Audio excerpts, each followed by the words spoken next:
Welcome back to Wholesaling Around the World, the Michigan edition, the series where I go state by state giving my thoughts and my feelings about whether or not you should virtually wholesale in each state. And today we're talking about the Wolverine State, home of my partners, love the maize and blue Michigan Wolverines, and also become one of my favorite places to virtually wholesale Michigan. But it wasn't always the case.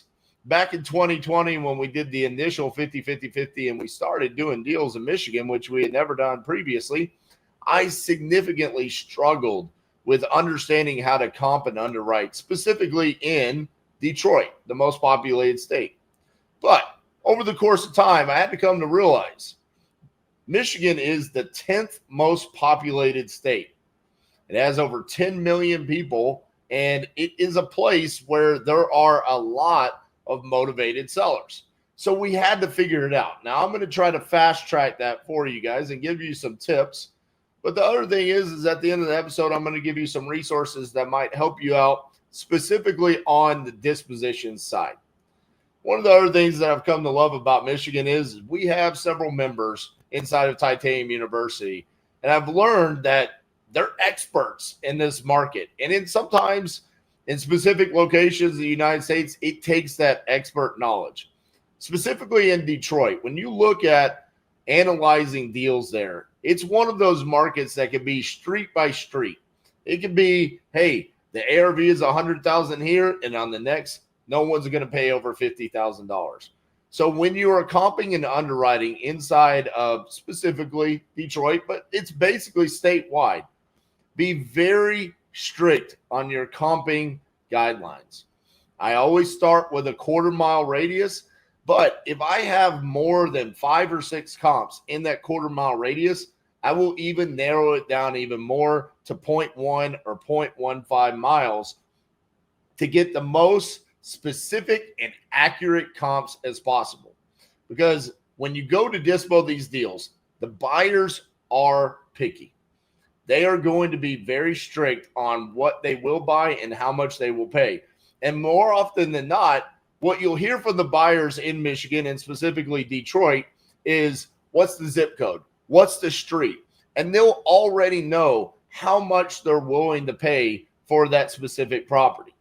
So it's one of those areas that if you're new and you're virtual, yeah, it might end up being a couple of terminations before you truly understand what's taking place inside of that market. Here's a tip on helping you with comping and underwriting. Probably more so than any other state, I guess let's narrow it down to city. Detroit in particular, as that is the most populated city in the state, requires you to pay attention to the as-is comps more than anywhere else in the nation. Because that's your competition. So as you're looking at the comps, go through and look at what is currently listed on the MLS and also see what are the end buyers buying these properties in similar condition. What is the price point that they're willing to pay for these? Now, this is also the case in places like St. Louis and Birmingham, Alabama, and Kansas City. But Detroit, this is extremely important. Another hurdle that you have to overcome specifically in Detroit is the land bank. Now, the land bank can be a good thing and it can also be a bad thing. And essentially what the land bank is they give properties away for next to nothing under the pretense that you have to improve the property. Now, this came back to bite us in the rear end several times where we talked to sellers and they're like, yeah, I'll sell the property to you for $3,000. And it's like, oh my goodness, $3,000. This is a great deal. But the issue is they got the property from the Detroit Land Bank and they did not improve the property, which means they don't have the rights to sell the property yet. That has come back to bite us. So if you notice that they're selling the property for a low price inside of Detroit, ask the seller point blank, did you get this property from the Detroit Land Bank? And have you done the necessary required rehab to the property so you have the rights to sell it? The other thing that you need to pay attention to, just like every other low price market in the United States is quitclaim deeds.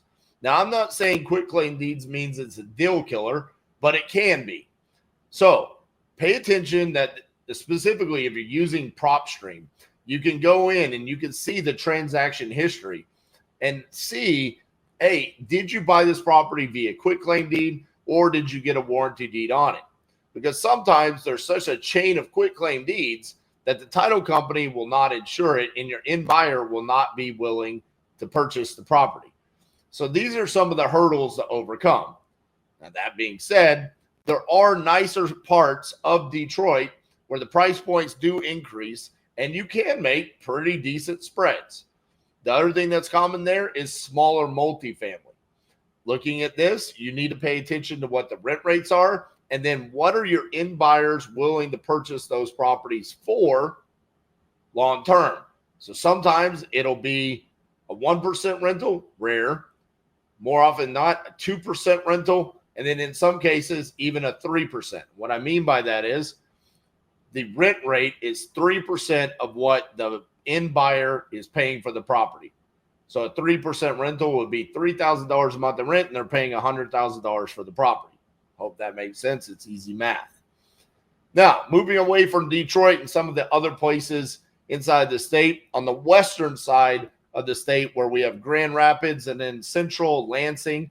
Lansing is home of Michigan State University, so that can be decent for rentals and also flips. Grand Rapids, larger city. We've done deals there. Not as common, okay? I see a lot more leads specifically from the PPL providers inside of Detroit, but Lansing, Grand Rapids are still great locations to dispo deals.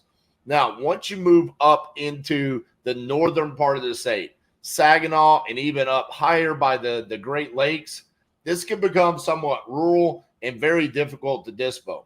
So if you're looking at leads there, specifically on like speed to lead, where you can actually see the city before you purchase it, or if you're looking on LeadZolo's marketplace, go into your dispo software and see how many buyers do I have in that county.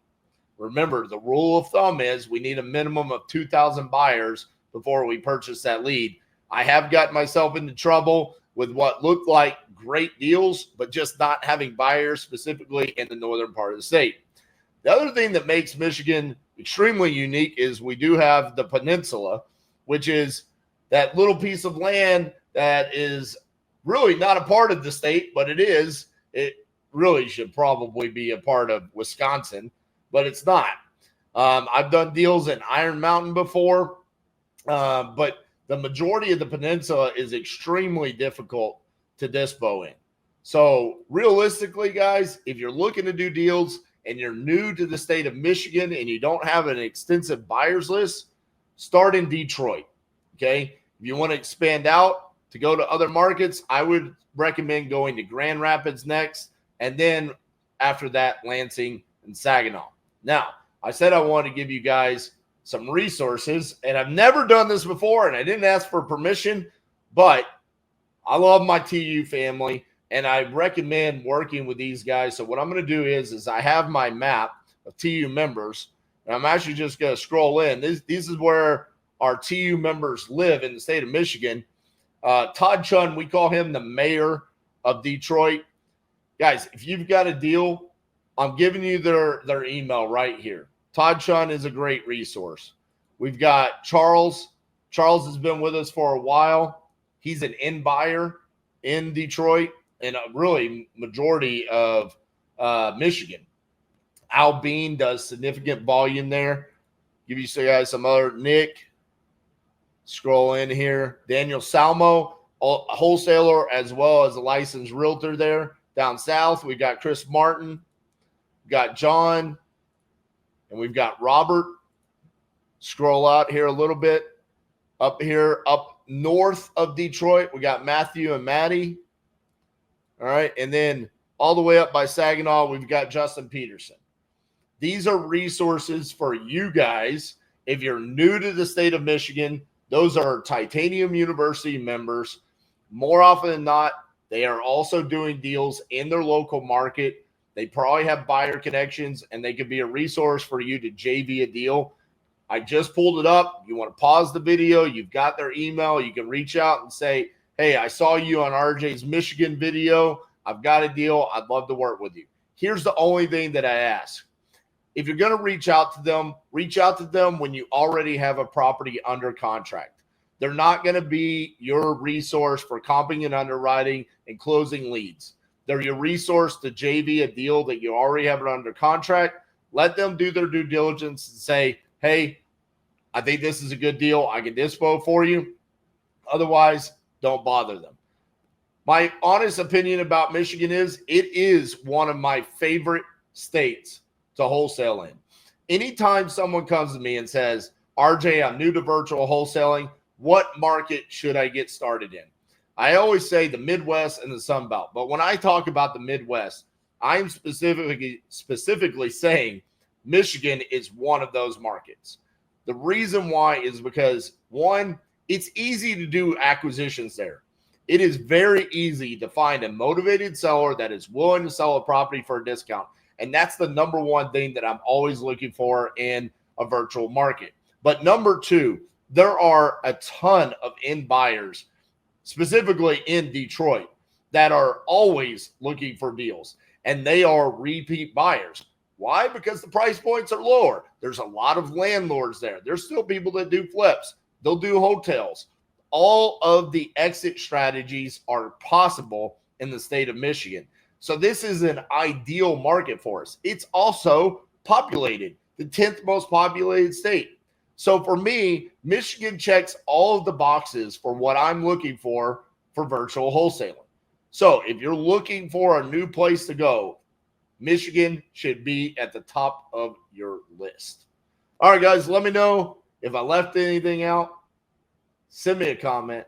Make sure you like the video. And if you want to know more about my opinions about each and every market, make sure down below you click on our free market PDF. It gives you title companies, wholesale regulations, and then my official rating per state. We'll see you guys on the next one.